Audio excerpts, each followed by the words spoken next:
Oh, merci Seigneur. Oui, tu nous dis ce matin que tu n'as pas été surpris par aucun événement dans nos vies, Seigneur.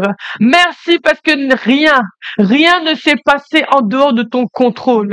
Rien ne s'est passé en dehors de ton regard. Merci, Seigneur, parce que tu nous connais chacun par notre nom. Tu connais le nombre de nos cheveux, Seigneur. Tu sais quand nous nous asseyons. Tu sais quand nous nous levons. Merci parce que nos vies ne te sont pas inconnues, Seigneur. Merci, Seigneur. Oh, comme il est bon d'avoir un Dieu comme toi, d'avoir un Dieu qui veille sur ses enfants comme toi. Oh, nul ne peut se comparer à toi, Seigneur. Merci, Papa. Merci, Seigneur. Alléluia. Amen. Alléluia. Vous pouvez prendre place, frères et sœurs. Je crois que Dieu veut vraiment nous rassurer ce matin. Dieu veut nous rassurer. Peut-être tu te dis, dans ma situation, est-ce que Dieu même me voit? Est-ce que Dieu même est au courant? Dieu est au courant. Amen. Dieu est au courant de ta situation. Dieu sait tout, il voit tout. Amen. Amen. Et je crois que ce matin, vraiment, ce cantique-là, il m'a suivi toute la semaine. Je pensais que c'était pour moi, en tout cas. Je l'ai chanté, je me suis vraiment réjouie. Et finalement, j'ai compris que non, Dieu voulait aussi que je vous le partage. Amen. Vraiment, il n'a jamais été surpris par rien. Rien dans nos vies. Amen. En tout cas, serrez cette parole dans votre cœur. Et je crois que ce matin, Dieu veut vraiment qu'on aille dans ce sens. Il veut vraiment nous encourager. C'est un encouragement qu'on va partager ce matin. Parce que Dieu connaît nos vies. Dieu connaît nos vies. On a passé une très bonne semaine. Vraiment, je crois que chacun de nous a été visité, a été vraiment challengé dans sa foi. On a eu non seulement le séminaire des conquérants vainqueurs au Burkina qu'on a pu suivre sur Internet. On a eu aussi nos 48 heures de prière non-stop. Vraiment, c'était vraiment intéressant. Pour tous ceux qui ont participé, vraiment, c'était bien. Et Dieu vraiment s'est manifesté. Dieu est vraiment fidèle. Et quand nous, on est en train de faire les choses de Dieu, sachez que Dieu est en train de faire les choses pour nous. Amen. Pendant que nous, on est en train de bombarder dans la prière, on se tenait à la brèche. Pendant 48 heures, on a prié, on a dit, Seigneur, étends ta main sur la France. Étends ta main sur la France. Nous repoussons les ténèbres. Nous repoussons les ténèbres. Nous proclamons la vie sur les enfants, sur la société, sur les mentalités. Pendant qu'on faisait ça, sachez que Dieu, là, n'est pas aveugle de ça. Hein. Dieu était au courant de tout ce qu'on faisait. Et en tout cas, Dieu a agi pour chacun de nous. Amen. Chacun, en tout cas, selon son besoin. Donc, pendant le séminaire, pour ceux qui ont suivi, voilà, on a parlé du combat spirituel, les armes de combat, notre équipement en tant que conquérant vainqueur. Voilà, c'est toujours notre thème. Hein. C'est le CIE MIA, le conquérant vainqueur. Et puis le Seigneur m'a dit, on parle de conquérant vainqueur. Bon, je vais faire un petit test. Ceux qui sentent qu'ils sont vraiment des conquérants vainqueurs. Vraiment, ils sont des conquérants vainqueurs. Vraiment. Tenez-vous debout. Si vous êtes des conquérants vainqueurs.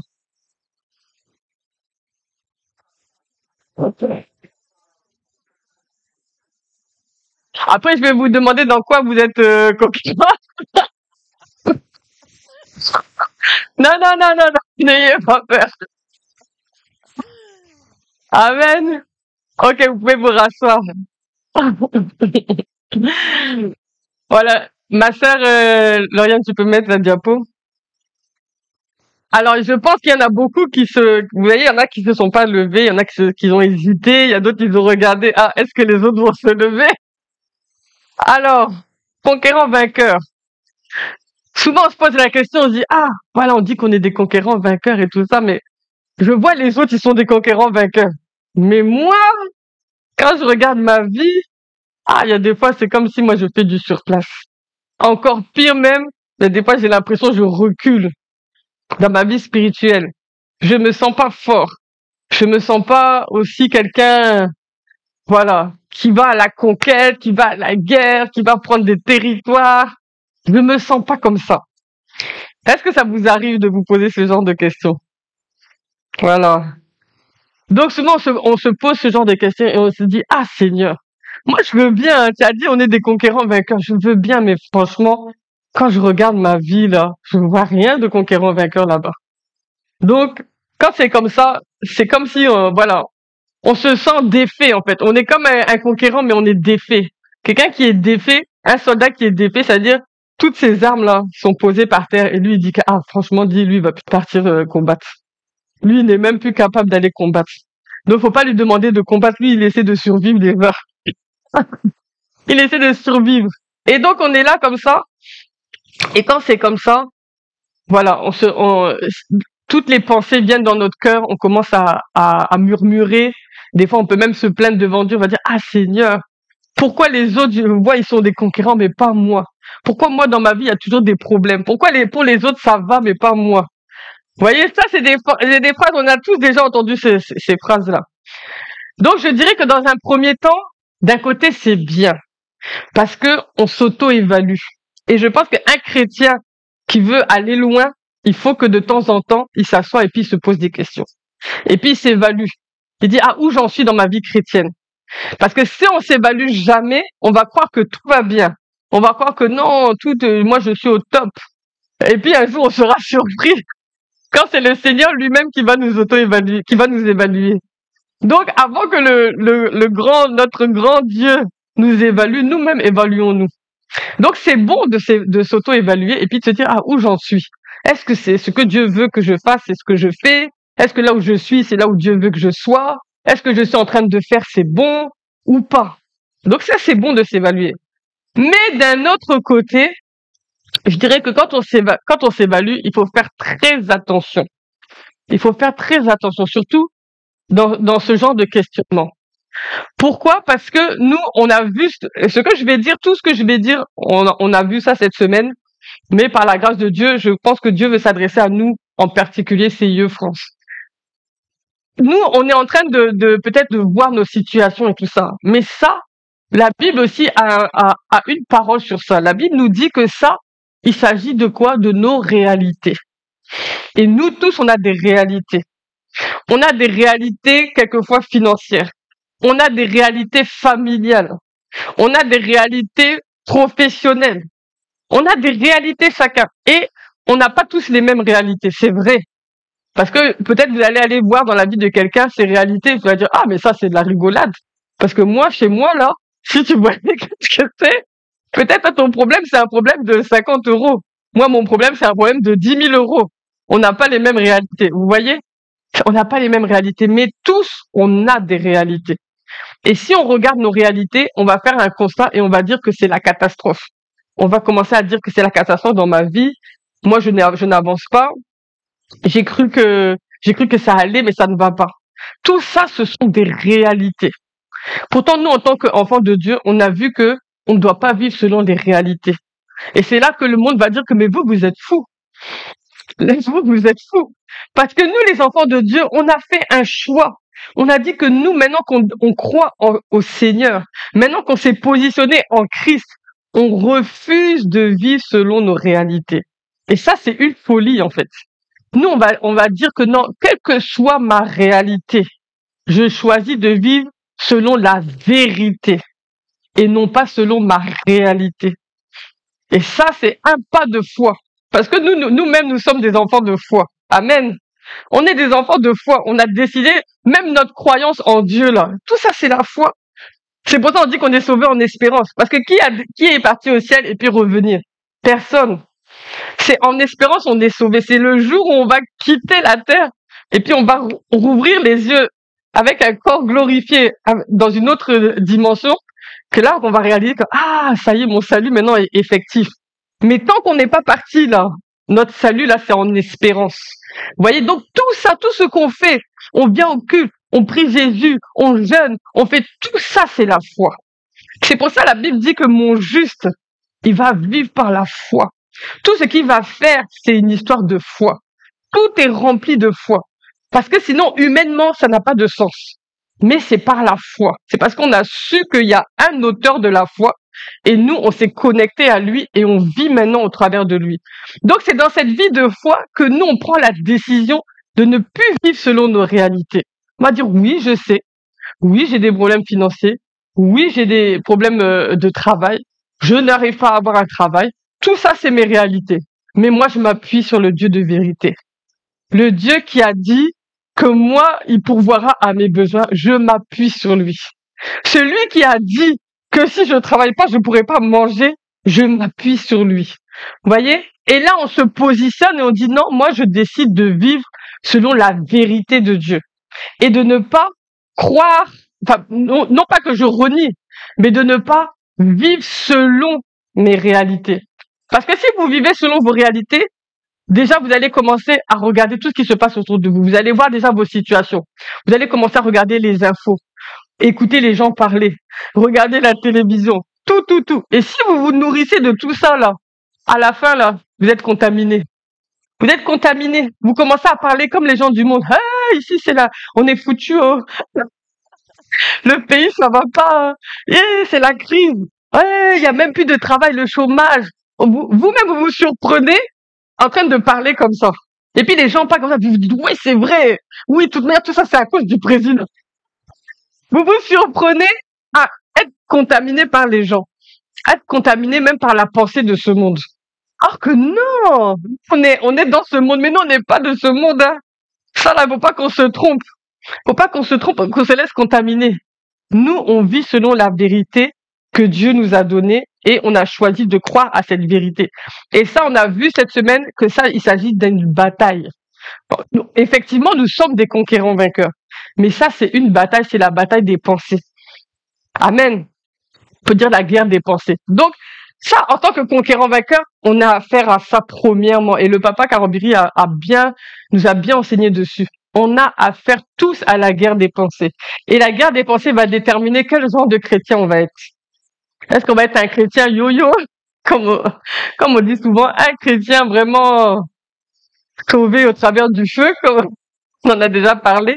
Sauvé au travers du feu, ça veut dire lui, c'est le jour où il va partir, là. On va dire, bon, c'est une image, hein. On va dire, bon, allez, on ferme les portes du paradis. Lui, il va dire, non, il va courir. Et puis, au dernier moment, il va rentrer. Et puis, on va fermer la porte. On va dire, ah, lui, vraiment, il est sauvé, mais ouais, c'était moins une. Donc, faut pas qu'on soit des chrétiens comme ça. Ça veut dire, on a vécu une vie, vraiment, c'était un pied dedans, un pied dehors. Et vraiment, si c'est pas la grâce de Dieu, là, qu'à la fin, on rentre au ciel. Là, c'est pas ça. Dieu nous a pas appelés à cette vie-là. Jésus n'est pas parti à la croix pour cette vie-là. Dieu veut qu'on ait une vie vraiment conduite par lui, remplie de lui, dans la victoire. Amen. Et donc, si on choisit de vivre selon la vérité de la parole de Dieu, au lieu de vivre selon les réalités, on est dans ce combat-là de la pensée. Et là, on doit choisir qu'est-ce que je décide de croire. Qu'est-ce que je décide de croire. Donc, ce matin, on va essayer de s'encourager au moment où mes réalités là sont désastreuses, parce qu'il y a des fois c'est comme ça, il y a des fois c'est le désastre, je vous assure. De tous les côtés, il y a le feu. De tous les côtés, tu regardes, c'est le feu. Et tu te dis, ah! Et puis tu viens dimanche, tu dis conquérant, vainqueur, conquérant, vainqueur. Quand tu rentres là, le feu est toujours là. Donc quand c'est comme ça, qu'est-ce qu'il faut faire? Qu'est-ce qu'il faut faire? Donc c'est ça, on va s'encourager ce matin. Amen. Donc la première chose qu'on va voir, et c'est peut-être, j'ai envie de dire la principale, garde ton cœur. Garde ton cœur. Proverbe 4, verset 23. La Bible dit quoi? Garde ton cœur plus que toute autre chose, car de lui viennent les sources de la vie. Amen. Garde ton cœur plus que toute autre chose. Parce que c'est de ton cœur que vont sortir toutes les pensées. La Bible dit, hein, celui qui a... Non, c'est pas le verset que je pensais. Parce que c'est dans nos cœurs que sont toutes les pensées. Donc si dans ton cœur, déjà tu laisses rentrer toutes sortes de choses, les pensées qui vont t'animer seront comme ce que tu as laissé rentrer. Vous voyez? C'est un principe de base. Si tu veux manger des fruits, tu n'as pas mis des fruits dans ton frigo. Tu viens chaque fois, tu ouvres ta porte de frigo pour voir s'il y a des fruits. Et souvent, il y a des fois, on fait ça, en vrai. On vient, on ouvre la porte du frigo, on regarde, on referme, on s'en va. Une heure après, on revient, on rouvre. C'est comme si les choses vont apparaître. Non! Si tu n'as pas mis les choses dedans, tu ne vas pas les voir. Ou bien. Donc, Et c'est comme ça aussi avec notre cœur. Ce que tu n'as pas mis dedans, tu ne vas pas le retrouver. Mais aussi ce que tu as mis, tu vas le retrouver. Donc si tu gardes pas ton cœur, tu vas trouver que ton cœur commence à générer des pensées. Il commence à générer des pensées qui ne sont pas des bonnes pensées, qui ne sont pas les pensées de Dieu, des pensées sur ta réalité, des pensées qui vont te montrer que, il y a rien qui va dans ta vie. Il y a rien qui va dans ta vie. Et si tout le temps tu es en train de ruminer ce genre de pensées, je t'assure que là, tu es sur une mauvaise pente. Effectivement, tu ne seras pas un conquérant vainqueur. Tu seras un conquérant défait. Défait de toutes tes armes, défait de tout ce que Dieu avait prévu pour toi. En ce temps, tu n'as plus de force, tu n'as plus de puissance, tu n'as plus de pouvoir. Et tout, pas parce qu'on te l'a enlevé, mais parce que toi-même, tu as nourri des pensées qui ont annulé toute ta puissance. Vous voyez? Vous savez que la Bible dit il y a une puissance dans la parole. Donc nous-mêmes, on peut annuler les choses de nos vies par nos simples paroles. C'est-à-dire, c'est pas quelqu'un, c'est pas le diable, c'est nous-mêmes, on annule ce que Dieu veut faire ou ce que Dieu a fait par nos propres paroles. Donc, Dieu nous dit, garde ton cœur plus que toute autre chose. Parce que c'est ça qui va déterminer ta vie chrétienne. C'est ça qui va déterminer ta victoire vraiment. C'est ça qui va déterminer ce qui va se passer dans ton quotidien. Qu'est-ce que tu as laissé dans ton cœur? Dans Proverbe 23, 19, la Bible dit, écoute mon fils et sois sage. Dirige ton cœur dans la voie droite. Donc, c'est pas Dieu qui va venir diriger ton cœur. Il dit que toi-même, tu dois diriger ton cœur dans la voie droite. Toi-même, tu dois choisir de diriger ton cœur dans la voie du Seigneur. Amen. Proverbe 28, verset 26. Celui qui a confiance dans son propre cœur est un insensé. Mais celui qui marche dans la sagesse sera sauvé. Qu'est-ce que la Bible nous dit par là? Qu'il faut pas avoir confiance aussi dans ton cœur. Faut pas trop avoir confiance dans ton cœur.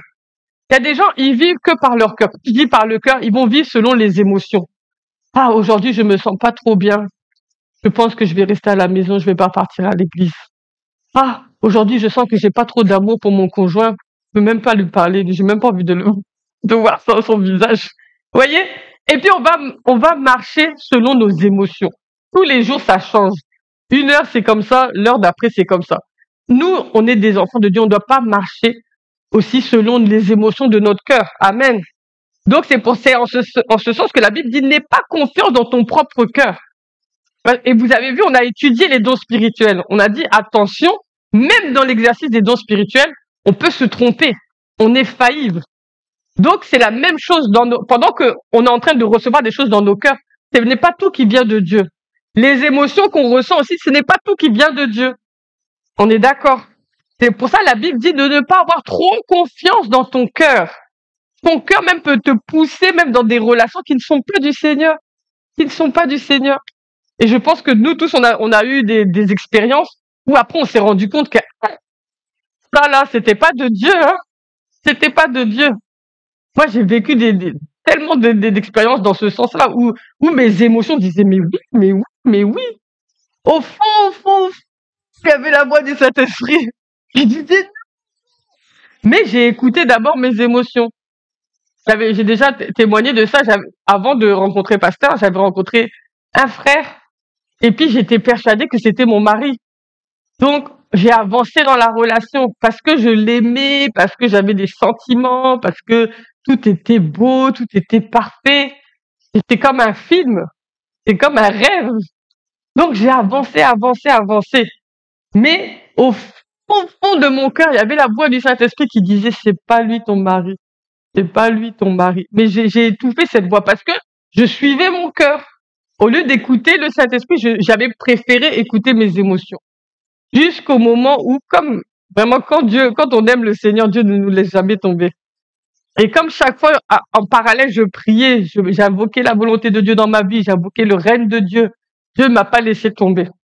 Et cette petite voix du Saint-Esprit, elle a continué de parler. Jusqu'au jour où j'ai dit, bon, quand même, c'est bizarre qu'il y a un petit quelque chose quand même ça me met le doute, quoi. Avec ce doute, je veux pas me marier. Parce que on parlait déjà de date de mariage et tout ça. Moi, je peux pas aller me marier avec un doute, hein. Et moi, il me faut du 100%. Et c'est dans cette détermination-là que j'ai dit au Seigneur, voilà, il y avait une semaine de jeûne et prière dans l'église où j'étais. J'ai dit au Seigneur, dans cette semaine, faut que tu me parles. J'ai dit là, maintenant, je suis prête à entendre tout. Si c'est oui, si c'est non, je suis prête à tout entendre. Mais à la fin de la semaine, là, il faut que je sache. Et Dieu a été fidèle. Moi, j'ai fait mon jeûne correctement. J'ai prié matin, midi, soir pour connaître la volonté de Dieu. Et je vous assure qu'avant la fin de la semaine, Dieu m'a dit, c'est pas lui ton mari. J'ai dit, ah, j'ai dit, plus de presque 2 ans perdus. J'ai dit, ah, ça, c'est les problèmes maintenant. Parce que maintenant, comment tout défaire? Comment défaire toute cette relation? Comment je vais sortir même de tout ça? Mais Dieu m'a aidé.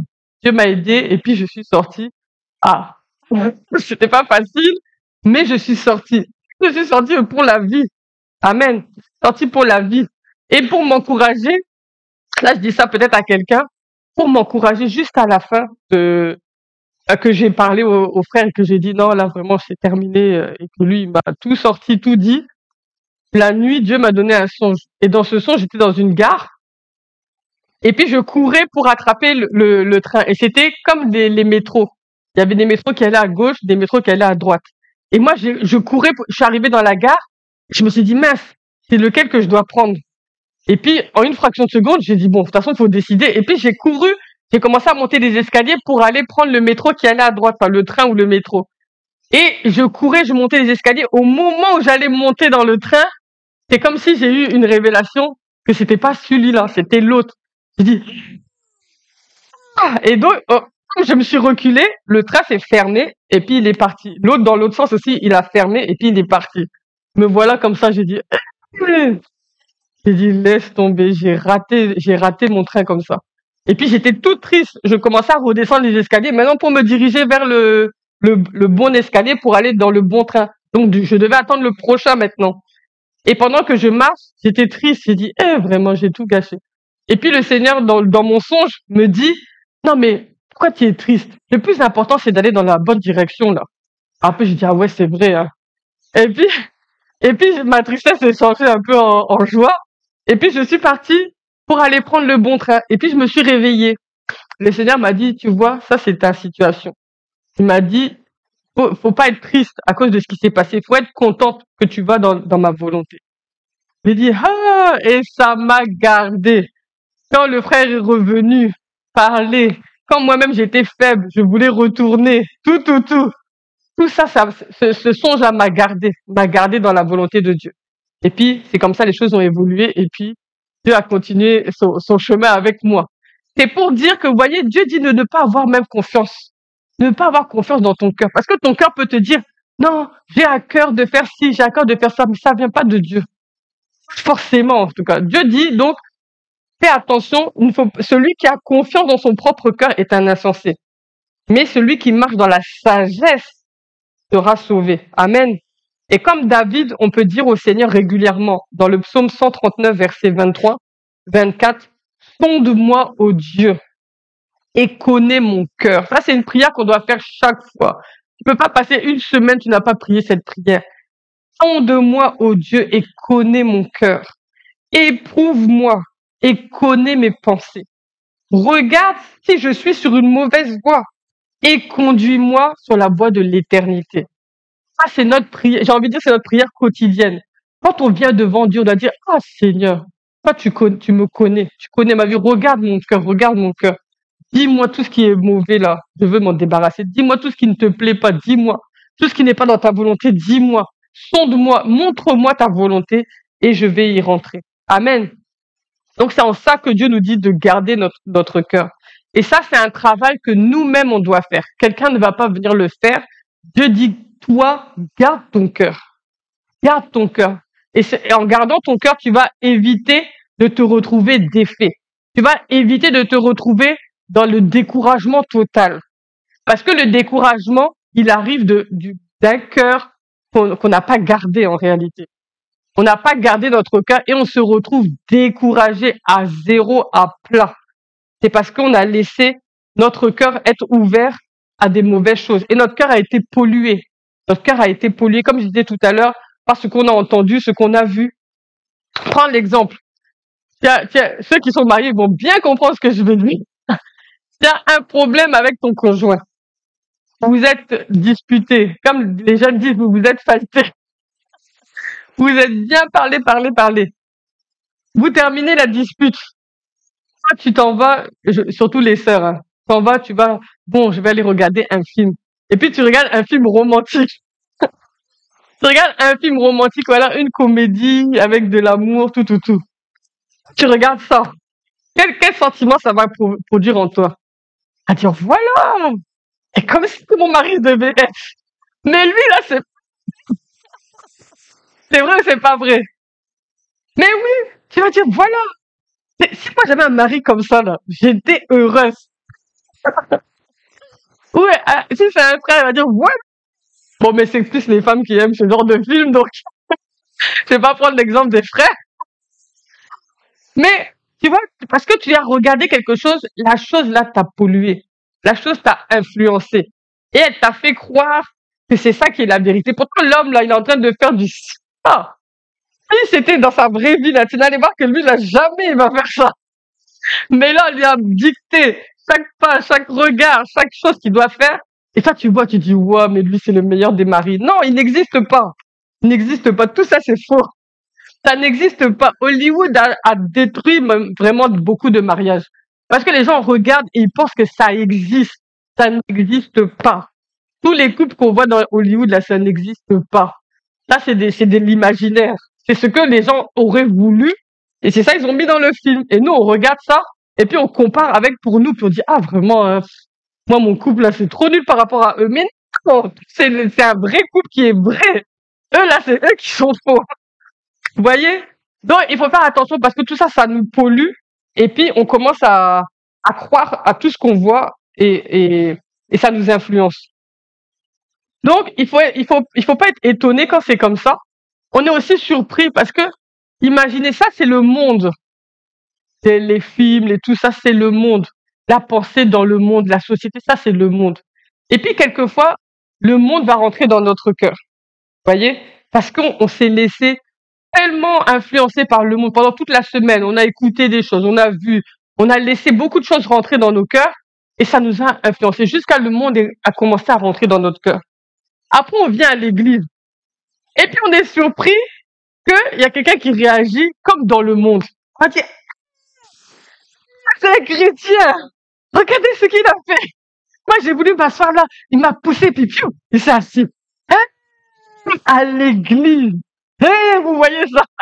Et puis on est choqué par des réactions de quelqu'un à l'église. Non, on peut être choqué, hein. Parce que nous tous, on est vulnérables comme ça. Si regarde pas notre cœur, là, les choses du monde rentrent dans nos cœurs. Et si les choses du monde rentrent dans mon cœur, ils rentrent dans ton cœur, ils rentrent dans son cœur, en temps, le monde même est rentré à l'église. Vous voyez? Si on regarde pas nos cœurs, là, le monde même va venir à l'église. Et je suis désolée, mais il y a des endroits qui sont des églises. Quand vous rentrez là-bas, vous vous demandez si vous êtes à l'église. Parce que le monde s'est tellement infiltré. On comprend plus rien. Mais comment ils en sont arrivés là? Mais c'est chacun qui a laissé le monde l'influencer, rentrer dans son cœur, et puis après, c'est venu jusqu'à dans l'église.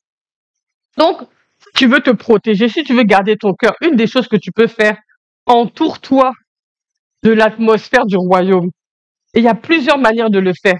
Parce que tu vois, parce que tu écoutes, mais même par j'ai envie de dire surtout les gens qui te parlent. Dans ton entourage, choisis avec qui tu marches. Entoure-toi des gens qui ont la parole de foi. Dans ton entourage, il ne faut pas qu'il y ait que des gens qui ne croient pas au Seigneur. Ça, c'est dangereux. C'est très dangereux. Il faut que dans ton entourage, là, tu entends des amen, des alléluia tous les jours. Tu entends des, ma sœur, regarde qu'est-ce que Dieu a fait pour moi. Il m'est arrivé ça. Tu sais, ça va t'édifier. Dans ton entourage, tu as des gens comme ça. Ça parle de Jésus, ça parle de guérison, mais ça te fortifie. Et tu gardes ton cœur. Parce que là, tu restes dans la foi. Mais toute la semaine, tu entends du n'importe quoi. Les gens autour de toi, ils disent du n'importe quoi. Toi, non, dites pas ça devant moi. Non, ça là, toute la semaine, tu entends ça. Et puis, c'est un jour le dimanche que tu viens, que là, on chante Jésus, Jésus, Jésus est merveilleux. Une seule fois dans ta semaine. C'est ça, c'est à ce moment-là que tu as entendu des bonnes choses. Ça peut pas faire le poids. Ça peut pas faire le poids. Ça peut pas faire le poids. Tu vas être un chrétien faible. Voyez? Donc, attention. Faites attention. Choisissez les gens que vous mettez dans votre entourage. On dit qu'on a un cercle restreint, un grand cercle, et puis maintenant la foule. Choisis les gens qui sont dans ton cercle restreint. Que ce soit des gens de foi. Que ce soit des gens qui t'encouragent. Que ce soit des gens qui t'édifient. Moi, il y a des gens avec qui j'aime être dans la présence de certaines personnes. Parce que quand je dis quelque chose, ils vont pas toujours dans mon sens.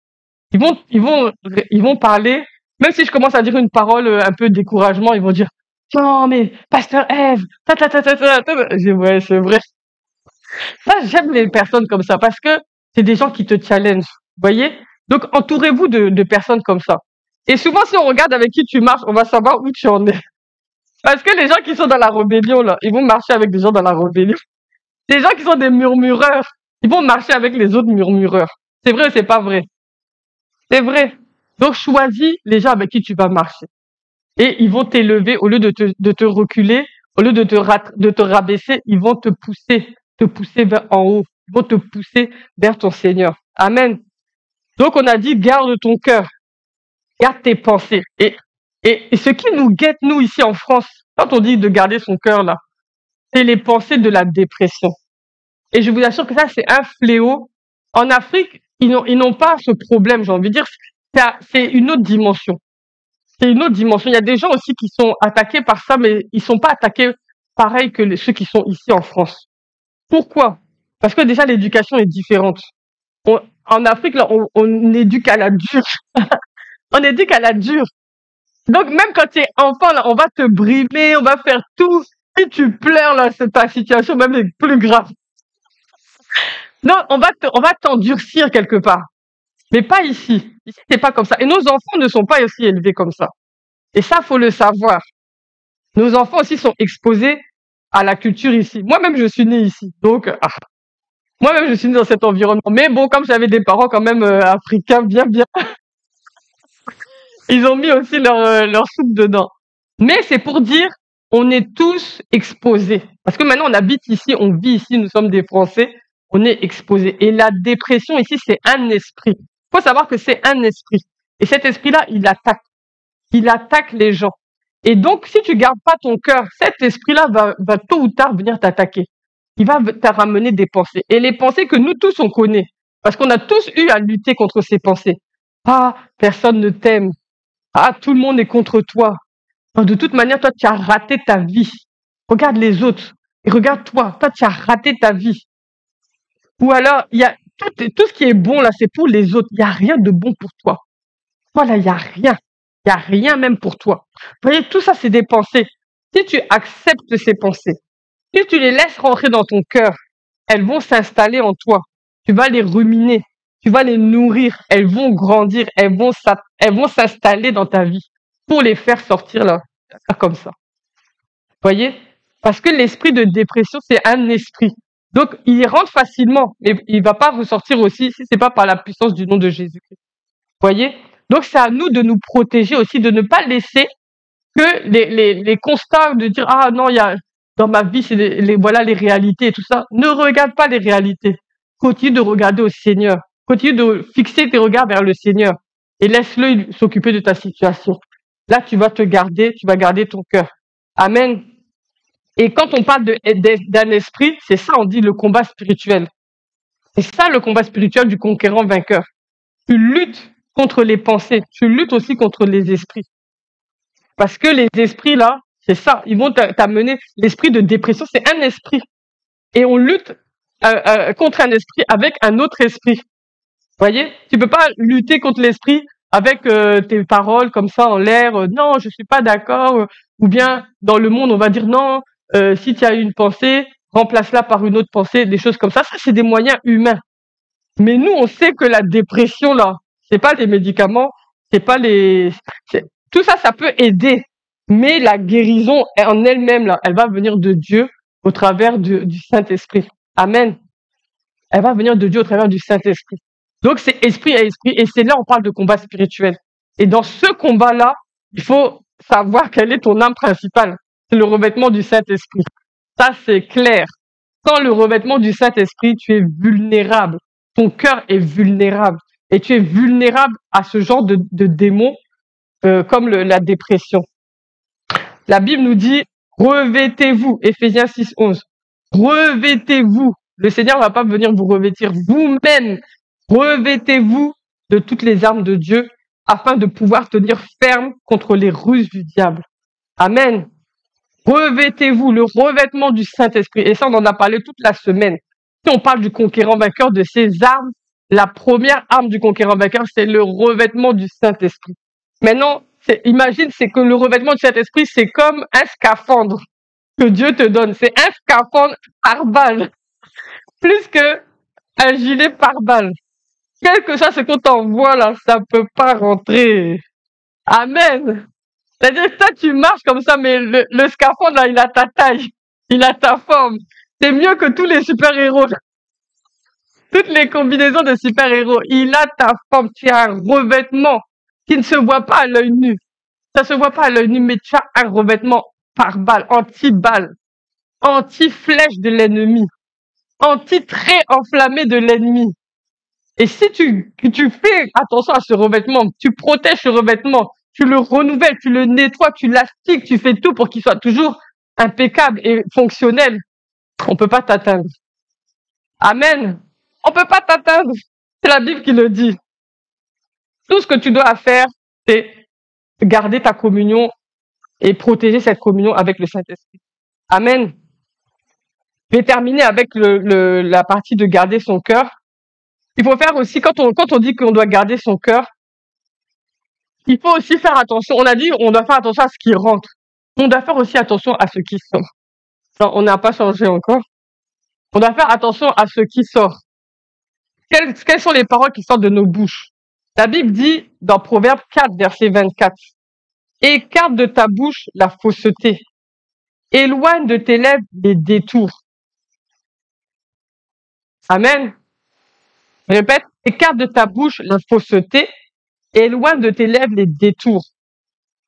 Parce que quand vous regardez autour de vous, vous allez voir des gens, peut-être, voilà, ils sont dans le monde, et puis vous avez l'impression que vraiment, eux, leur vie est trop bien, en fait. Leur vie est trop facile. Ah, Seigneur, nous, on te suit, nous, on fait tout. Regarde, eux, dans le monde, là. Ils sont en train de pécher du matin au soir, mais voilà. Eux, ils ont du travail. Eux, ils ont des papiers. Eux, ils ont des maisons. Eux, ils ont des enfants. Tu vas citer tout. Ah, mais ça, garde-toi de nourrir ce genre de pensées. Parce que c'est des fausses pensées. C'est des pensées de l'ennemi. Eux, ils ont un cœur qu'on appelle tortueux. Le cœur tortueux. Nous, on n'a pas un cœur tortueux. Hein. Nous, on a reçu un nouveau cœur. Et le nouveau cœur que Dieu nous a donné, il n'est pas tortueux. Amen. Mais eux, leur cœur est tortueux. Eux, leur cœur, et tout ce qui peut sortir de leur cœur, là, tu peux pas imaginer. Mais c'est dans l'éternité que tu vas savoir. Il y a des choses, hein. Moi, souvent, quand on sort en évangélisation, je dis aux gens, la justice de ce monde-là n'est pas la vraie justice. Il y a une vraie justice qui existe. Mais pour certaines personnes, c'est dans l'éternité, on va voir. Mais la justice, là, elle va s'accomplir. Elle va s'accomplir. Soit c'est ici-bas, soit c'est dans la suite. Mais la justice de Dieu, là, va s'accomplir pour chacun. Pour chacun. Personne ne va passer au travers de la justice de Dieu. Rien n'est caché devant lui. Donc, il faut pas regarder les gens et puis dire, ah, mais pour eux, c'est bien. Non. Parce que pour eux, là, peut-être ce qui les attend, là, ou si on te montrait une miette, tu allais dire, ah, ils n'ont qu'à garder leur vie, moi je garde la mienne alors. Ou bien, ah oui, parce que la justice de Dieu, elle est réelle. Ce qui peut se passer dans l'éternité, c'est réel. Donc, c'est pas les 80 ans, 90 ans, là, qui doivent déterminer tes choix, qui doivent déterminer ta vie de aujourd'hui. Non. C'est pas ces 90 ans. Nous, on est en train de courir une autre course. Nous, on est en train de courir la course pour l'éternité. C'est pour notre éternité, on est en train d'investir. C'est pour notre éternité, on est en train de faire des choix. C'est pour ton éternité, tu es en train peut-être de te priver. Mais c'est pour ton éternité. Amen. Et Dieu nous a donné cette révélation de savoir que l'éternité, là, compte plus. Donc, chacun est en train de mener sa course. Chacun est en train de... Faut même pas regarder qu'est-ce que... Ah, les autres, les autres. Ne regarde même pas les autres. Toi, tu es dans ta course. Toi, cherche à atteindre ton but. Cherche à finir, toi, ta course. À plaire à ton Dieu. Quand tu vas arriver devant lui, qui sera content, il va dire, ah, vraiment, tu as bien couru. Tu as bien couru dans ton couloir. Tu as bien couru selon ce que je voulais que tu cours. Et là, il va te féliciter, il va te récompenser. C'est pour ça on doit courir. Ne regarde pas la vie des autres. Parce que la vie des autres, là, c'est Dieu qui peut savoir de quoi elle est composée. Donc, fais attention à ce qui va sortir de ta bouche. Ne prononce pas des paroles fausses. Ne prononce pas, éloigne de tes lèvres les détours, les choses qui ne sont pas vraies. Parce que la Bible dit dans Matthieu 15, 18, c'est ce qui sort de la bouche. Ce qui sort de la bouche vient du cœur et c'est ça qui nous souille. C'est ça qui souille l'homme. C'est ce qui sort qui le souille. Donc, on doit faire attention, si on veut garder nos cœurs, à faire attention à ce qui sort de nos bouches. Vous savez, toutes les petites frustrations, tout ce qu'on peut vivre. Ah, un tel m'a dit ça. Ah, ma copine m'a fait ça, ceci, cela. Tout ça, là, c'est tout ça qui gâche notre revêtement de conquérant vainqueur. Et c'est ça qui va faire que, à un moment, tu vas dire, mais vraiment, moi-même, est-ce que je suis un conquérant vainqueur? C'est toutes ces petites choses. Mais ça, là, il faut accepter de les balayer. La Bible dit dans Ecclésiaste 10, verset 1, les mouches mortes infectent et font fermenter l'huile du parfumeur. Un peu de folie l'emporte sur la sagesse et sur la gloire. Les mouches mortes infectent et font fermenter l'huile. Ça veut dire que l'huile, on peut voir l'huile du Saint-Esprit. Une petite mouche morte, c'est quoi?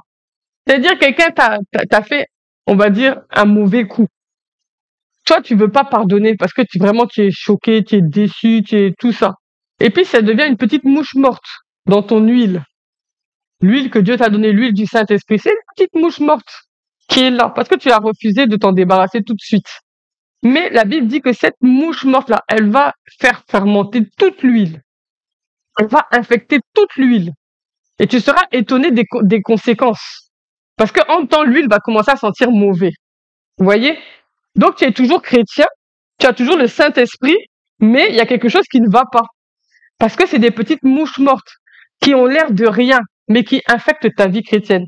Moi, j'ai connu des gens qui ont manifesté vraiment l'onction du Saint-Esprit à un moment donné dans leur vie avec vraiment puissance. Et puis, on n'entend plus rien. Tu dis, ah, qu'est-ce qui se passe? Pourquoi la personne n'a pas persévéré dans la manifestation de l'onction comme ça? Mais souvent, ce sont des petites mouches mortes comme ça qui sont venues éteindre l'onction de la personne, éteindre tout son zèle. Des petites disputes, ah, un tel a dit ça, pourquoi il a dit ça, et je devais pas faire ça, tout. On ajoute des petits mensonges là-bas, des petits tout, et puis on ne règle pas les choses. Vous voyez? Tout ça, ça gâche, et ça fait qu'on se retrouve des conquérants vainqueurs des faits. Donc faisons attention, veillons sur nos cœurs, veillons attentivement sur nos âmes. Et ne laissons pas vraiment l'ennemi nous tromper par toutes ces petites mouches mortes. Amen. On va lire dans Deutéronome chapitre 4 verset 9. La Bible dit, Deutéronome chapitre 4 verset 9. Seulement, prends garde à toi et veille attentivement sur ton âme. Veille attentivement sur ton âme tous les jours de ta vie, de peur que tu n'oublies les choses que tes yeux ont vues et qu'elles ne sortent de ton cœur. Enseigne-les à tes enfants et aux enfants de tes enfants. Qu'est-ce que la Bible nous dit? De prendre garde à nous-mêmes, de veiller attentivement sur nos âmes tous les jours de nos vies. Parce que pourquoi le risque, c'est quoi? C'est de peur que tu n'oublies les choses que tes yeux ont vues. Ce que tes yeux ont vu. Tes yeux ont vu le salut dans ta vie. Tes yeux ont vu tout ce que le Seigneur a fait. Les guérisons, les miracles, les témoignages, tout ce que toi-même tu as vu. Pas quelqu'un t'a dit, toi-même tu as vu tout ce que Dieu a fait. Mais la Bible dit, attention, de peur que toi tu oublies ces choses. Si tu fais pas attention, tu vas oublier les choses que tu as vues. Et elles vont finir par sortir de ton cœur. Tu vas les oublier. Tu vas oublier même que Dieu sauve. Tu vas oublier même que Dieu guérit. Et à ce moment-là, elles vont sortir de ton cœur et tu vas commencer à vivre comme si le Dieu que tu connais là n'est plus le Dieu que tu connais. Amen. Vous voyez, c'est dangereux. Et c'est pour ça que, tu peux mettre la diapositive d'après, qu'il faut aussi, non seulement il faut garder nos cœurs, mais dans nos cœurs, il faut mettre la parole. Il faut mettre la parole dans nos cœurs. Amen. Il faut mettre la parole dans nos cœurs parce que c'est au travers de cette parole qu'on va se souvenir ce que Dieu a fait, qui Dieu est, qu'est-ce que Dieu a dit, qu'est-ce que Dieu a dit que moi je peux faire. Dieu a dit que moi je suis qui. Dieu a dit que moi je peux faire quoi. Vous voyez, c'est en gardant cette parole dans ton cœur là. Si il y a cette parole qui remplit ton cœur, il n'y a plus de place. Vous voyez dans le cœur là. Est-ce qu'on peut mettre encore beaucoup de choses? Non, ça c'est une image, hein. Mais vous voyez que la parole de Dieu, elle a pris tellement la place que tu peux plus mettre grand-chose dans ce cœur-là. Tu peux plus mettre grand-chose. La Bible a pris toute la place. C'est que ça doit être comme ça dans nos cœurs. La parole de Dieu doit tellement remplir nos cœurs que quand le diable vient avec des pensées tordues, des raisonnements tordus, on dit ça là, c'est pas pour moi ça. Et puis on rejette directement. Vous voyez, il y a plus de place. Il y a plus. On doit dire à chaque fois, il y a plus de place pour ce genre de discussion là. Pardon. Vous voyez, on ne doit pas laisser ces choses venir nous polluer. Amen. Donc mets la parole dans ton cœur. La Bible dit dans le psaume 119, verset 11, « Je serre ta parole dans mon cœur. » Amen. Je la serre dans mon cœur afin de ne pas pécher contre toi. Et le conquérant vainqueur, la Bible nous dit que le conquérant vainqueur, c'est une nature. On a vu ça aussi cette semaine. C'est une nature. Dieu dit que tu es un conquérant vainqueur. Non pas je me sens conquérant vainqueur, mais je suis un conquérant vainqueur. Vous voyez? Donc tous ceux qui se sont pas levés, qui n'ont pas encore reçu cette révélation qu'ils sont des conquérants vainqueurs, même s'ils ne se sentent pas conquérants vainqueurs, ils le sont. Pourquoi ils le sont? Parce que nous sommes des chrétiens. Et nous sommes des chrétiens pourquoi? Parce que Jésus a été à la croix. Amen. Jésus a payé le prix pour nous. Jésus a versé son sang. Il a répondu, il a satisfait aux exigences de la justice par rapport au péché. Voilà, le péché était là. Il fallait payer le prix du péché pour annuler le péché, pour détruire le péché. Il fallait payer un prix et Jésus a payé ce prix. Donc, il a satisfait aux exigences de la loi, aux exigences de la justice concernant le péché. Et quand il a fait ça, lui, il a triomphé du péché. Amen. Il a obtenu la victoire sur le péché. Et il a dit que maintenant, nous, qui étions en lui à ce moment-là, maintenant quand nous, on est nés en lui, on est nés de Christ. Quand nous, on est nés de lui, nous, on est nés en même temps vainqueurs. Ah! Vous voyez, on est nés vainqueurs. Parce que nous, on est sortis du vainqueur des vainqueurs. C'est de lui on est sortis. Donc nous, on est des conquérants vainqueurs de naissance. Amen. Toutes les nouvelles créations sont des conquérants vainqueurs de naissance. Maintenant, c'est à nous d'aller à la conquête. Il y a ce qu'on est, et puis après, il y a ce qu'on fait. On est des chrétiens, on est des sauvés, mais qu'est-ce qu'on fait maintenant avec notre salut? Est-ce on est en train de faire les œuvres de Dieu ou pas? Parce qu'on peut être un sauvé et puis on ne fait rien. Je suis juste sauvé. Ah, j'irai au ciel. Je suis sauvé. Et puis on va te demander, qu'est-ce que tu as fait? Moi, je savais pas que je devais faire quelque chose. Moi, je suis sauvé, j'étais chrétien. Ah ben si, il y avait des choses que tu devais faire. Tu peux pas être juste un chrétien et puis tu es chrétien et puis c'est tout. Non. Il y a ce que tu es et puis il y a ce que tu fais. Donc nous sommes des conquérants vainqueurs et dans ce qu'on doit faire, maintenant on doit partir à la conquête de nos territoires. Amen. Parce qu'on a des territoires qui sont là et maintenant on doit aller les conquérir. Parce que c'est notre nature, nous sommes des conquérants vainqueurs et on doit aller conquérir nos territoires. Amen. Donc, nous sommes conquérants vainqueurs de nature. Vous pouvez noter 2 Corinthiens 5, verset 21. Celui qui n'a point connu le péché, il l'a fait devenir péché pour nous, afin que nous devenions en lui justice de Dieu. Amen. En Jésus-Christ, en Jésus-Christ, nous sommes des conquérants vainqueurs. Amen. Vous pouvez aussi noter 1 Pierre 2, 24. Et moi, j'aime beaucoup répéter aux gens que si tu es en Christ, il suffit que tout ce que tu dois faire là, c'est être en Christ. Tout ce que tu dois faire là, c'est accepter Christ. Si seulement tu es en Christ, et j'aime tellement le dire, ta vie est gagnée. Ta vie est gagnée. Qu'est-ce que tu vas aller chercher d'autre? Si tu es en Christ, ta vie est gagnée. Parce que ça, tu as gagné dans la guerre en fait. Tu as gagné la guerre. Parce qu'il y avait une guerre sur toi. Il y avait une guerre sur ta vie. Et dans cette guerre, on disait, elle là, elle ira en enfer. On disait, elle là, elle va pas vivre, elle verra jamais Dieu. Il y avait une guerre sur ta vie. Et cette guerre-là était terrible. Parce que si tu connaissais ta valeur, tu allais savoir que cette guerre-là était terrible. Parce que tu as une grande valeur. Et cette guerre-là a été gagnée.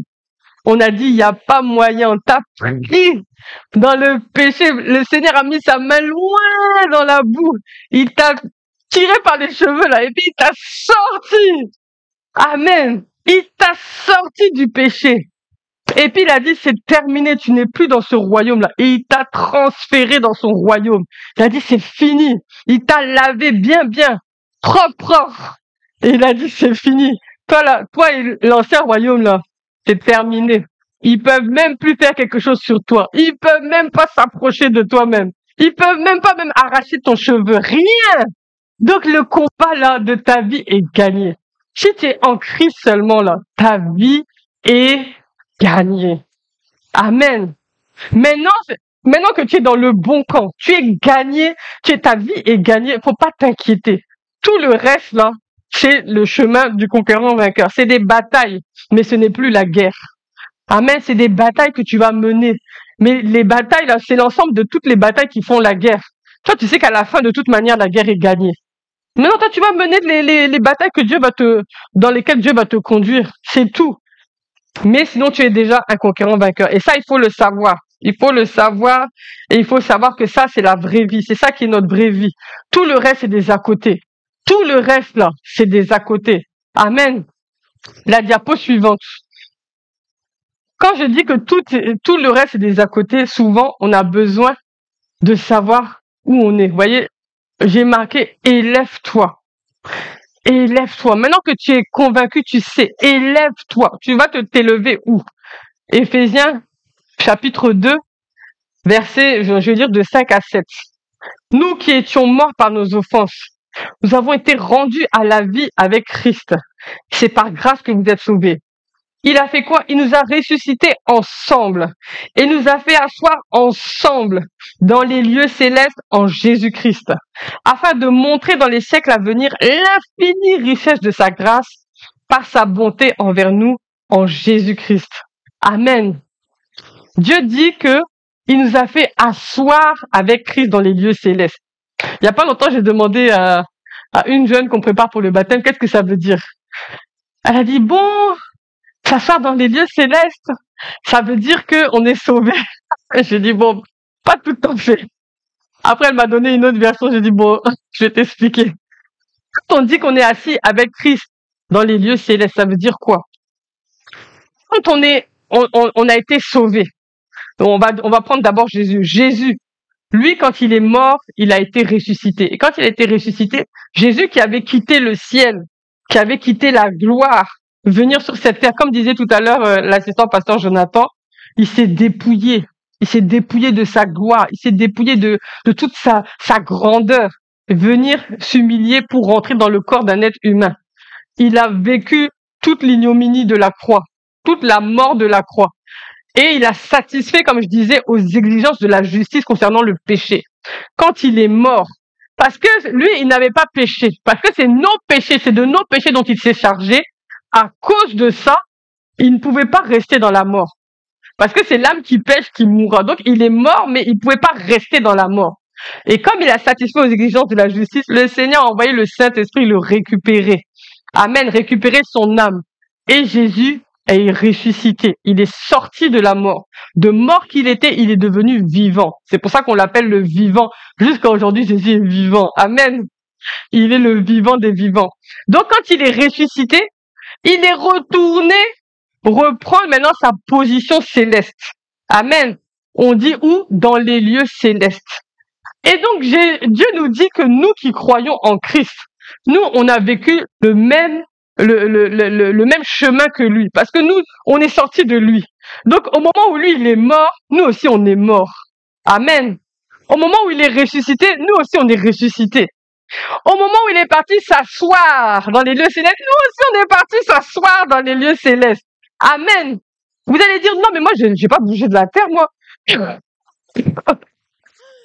Non, parce que c'est spirituellement c'est une position spirituelle. Spirituellement, on n'a pas tous les mêmes positions. Spirituellement, on n'est pas tous pareils. Donc, c'est spirituellement que nous, on a changé de position. Et Dieu dit qu'on est parti s'asseoir ensemble avec Christ dans les lieux célestes. Ça veut dire que spirituellement, tu es comme le monsieur au-dessus de toutes les montagnes, là. Tu es élevé. Mais ça, c'est spirituellement. Et si tu le crois, si tu crois à ça, si tu te nourris de ça, si tu mets ta foi dans ça, tu vas commencer à regarder les choses de cette position-là. Tu vas te dire, non, mais attends, moi, je dois pas être maltraité, là. Moi, je suis au-dessus. Moi, je suis au-dessus de quoi? Au-dessus de toute domination, de toute autorité, de toute parole qui peut s'élever dans ce monde. Moi, Dieu m'a fait asseoir avec lui dans les lieux célestes. Moi, je suis au-dessus de tout ça. Et là, de cette position-là, maintenant, tu vas commencer à regarder tes problèmes. Tu vas dire, ah, c'est ça seulement qui a causé toute ma peine, là. C'est ces situations-là, là, qui ont gâché ma joie. Non. Et là, tu commences à les voir d'en haut. Et tu vois que ce sont des petites choses. Je suis sûre que vous tous, il y a des fois quand vous êtes dans la présence de Dieu comme ça, vous sentez vraiment la présence de Dieu. C'est comme si vous êtes au ciel. Et à ce moment-là, si vous pensez à vos problèmes, vous allez dire, oh, c'est rien même. Ah, Seigneur, c'est rien même. Tout ce que je voyais qui m'attristait là, c'est rien. Et puis tu ressors, tu as la joie. Tes problèmes n'ont pas changé, mais tu as la joie. Pourquoi? Parce que pendant l'adoration, tu t'es élevé. Tu t'es élevé dans ta vraie position, dans les lieux célestes. Et c'est de cette position-là que tu as vu tes problèmes, tu as dit, non, en réalité, mes problèmes ne sont pas des problèmes, c'est rien. Moi, Seigneur, dans ta gloire, là, tout est possible. Amen. Et c'est ça. Et c'est de là qu'on doit opérer. C'est là-bas qu'on doit se repositionner régulièrement. Non, je suis assis avec Christ dans les lieux célestes. Donc, toi-même, élève-toi. Élève-toi. Quand tu vois que la situation là autour de toi là, c'est la catastrophe, élève-toi. Élève-toi au-dessus. Tu dis, Seigneur, je m'assois avec toi dans les lieux célestes. C'est ma place. Tous les ennemis, les démons, les dominations, ils sont sous mes pieds. Spirituellement, là, je domine en Christ. Je domine en Christ. Et tous leurs mensonges de me faire croire que c'est eux, ils ont gagné, ils sont ceci, ils sont cela, c'est faux. Amen. Nourris-toi de ça et mets ta foi dedans. Donc, élève-toi dans ta position dans les lieux célestes en Christ. Autre chose, tu peux changer de diapo. On a dit, tu gardes ton cœur, tu t'élèves. Chasse la peur. Vous voyez le chien là? Chasse la peur. La peur est comme un chien féroce. Mais toi-même, même si le chien il a une plus grande taille que toi là, chasse la peur. Parce que la peur, c'est quelque chose qui mine le conquérant vainqueur. Un conquérant vainqueur qui a peur, c'est un conquérant vainqueur qui est défait. Et comme j'ai dit, nous, on est des conquérants vainqueurs. Mais maintenant, ce qu'on va faire va déterminer nos victoires dans les différentes batailles. Vous voyez? Toutes nos victoires vont être déterminées par ce qu'on va faire. Mais maintenant, si la peur est en train de toujours remplir ton cœur, tu ne pourras pas gagner. Tu ne pourras pas gagner tes batailles. Parce que chaque fois, l'ennemi, quand il va voir que la peur, ça marche sur toi, il va tout le temps t'attaquer avec ça. Il va tout le temps t'attaquer avec ça. Donc, régulièrement, on doit chasser la peur. Parce que, je vous rassure, hein, nous tous, on est tous vulnérables à un moment donné à la peur. La peur nous saisit. Au moment où tu crois que tout va bien, tu te surprends à t'inquiéter. Tu te surprends à avoir peur du lendemain. Tu te surprends à te dire, ah, mais, et mes enfants, s'il m'arrive quelque chose, qu'est-ce qui va arriver à mes enfants? Ah, mais, et si je perds mon travail? Mais financièrement, on est foutu. Vous voyez, on commence à avoir des pensées de peur. Mais la Bible nous dit, chasse la peur. Il dit pas, renonce à la peur. Il dit pas, n'aie plus peur. Il dit, chasse la peur. Ça veut dire quoi? C'est que c'est un esprit aussi. La peur, c'est un esprit aussi, parce que les démons, on les chasse. Eux, on discute pas avec eux, ouais, tu penses que quoi, on devrait faire quoi? Non. Les démons, là, on les chasse au nom de Jésus. Et la peur, c'est un esprit qu'on doit chasser. On doit pas discuter, on doit pas raisonner la peur. La peur, on la chasse. C'est un esprit. Donc, faut chasser la peur. Et voyez, dans 2 Timothée 1, verset 7, Qu'est-ce que c'est écrit? Car ce n'est pas un esprit de timidité que Dieu nous a donné, mais c'est un esprit de force. Vous voyez, là, on parle d'esprit encore. On n'a pas un esprit de timidité, on a un esprit de force. Donc, la peur, c'est aussi un esprit. La même manière que l'esprit de force, l'esprit de timidité, tout ça, c'est des esprits. La peur aussi, c'est un esprit. Donc, il faut savoir comment répondre à cet esprit-là qui veut souvent nous prendre.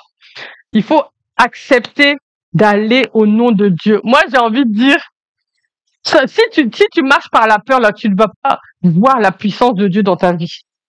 Parce que la puissance de Dieu, elle te demande de l'audace. Si tu veux voir des grandes choses dans ta vie, il va falloir que tu aies de l'audace. Il va falloir que tu sois prêt à aller sauter dans le combat pour Dieu. Vous voyez, ceux qui ont vécu des belles choses avec le Seigneur, des expériences, c'est parce que ils ont osé.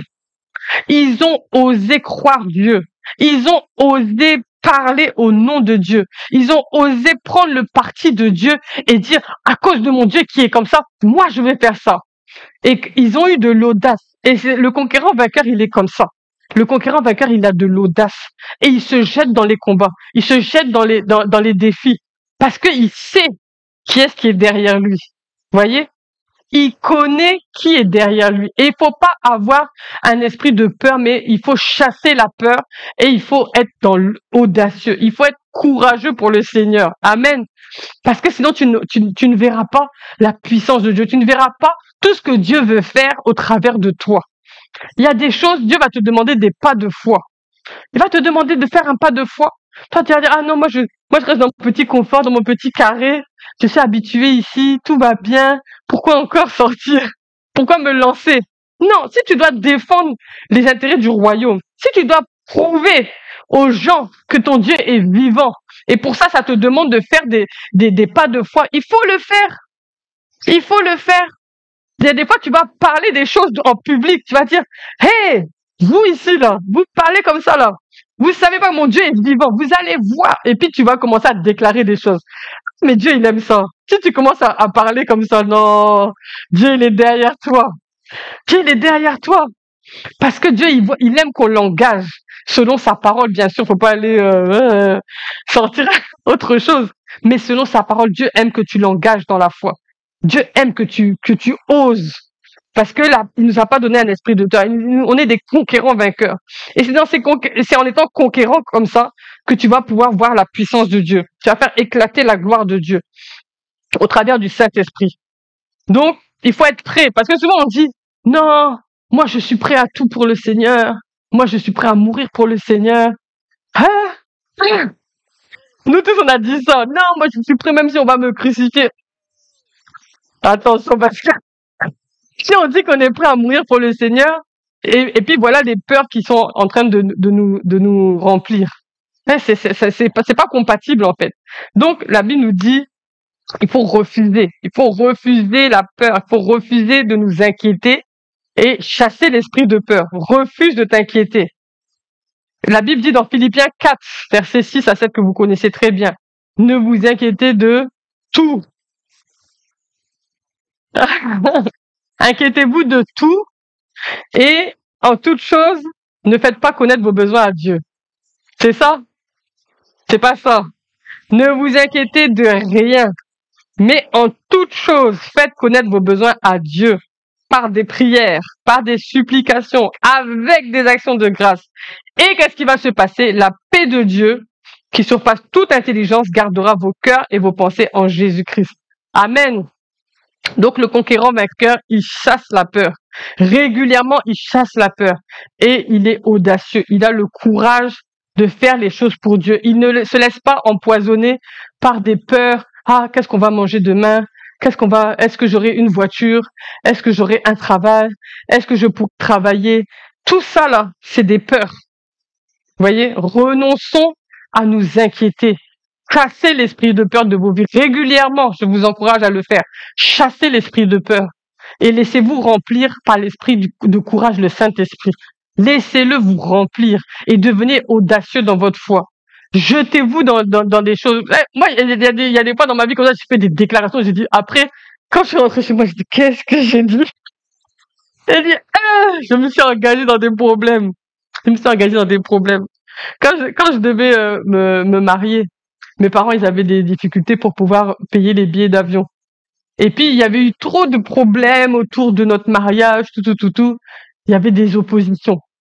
Et puis, en temps, moi, j'ai dit, bon, votre problème, là, c'est les billets d'avion, non? Ils ont dit oui. J'ai dit, il n'y a pas de problème, je vais payer tous les billets, là. J'ai dit, votre problème, c'est ça, là. Parce que je savais que tout ça, là, c'était le diable, en fait. Vous voyez? Je savais qui était derrière tout ça. Je savais que c'était le diable qui voulait bousiller, qui voulait empêcher même qu'on se marie. Donc, j'ai parlé comme ça. J'ai dit, si le problème, c'est les billets d'avion, j'ai dit, je vais payer tous vos billets. Venez seulement poser vos congés. Et j'ai parlé comme ça. Après, quand je suis rentrée chez moi, j'ai dit, hey, ce que ouais, j'ai dit. Maintenant, pour dire ça, mon fiancé, là, aïe, et lui, il va dire que moi, la tête, c'est trop gras.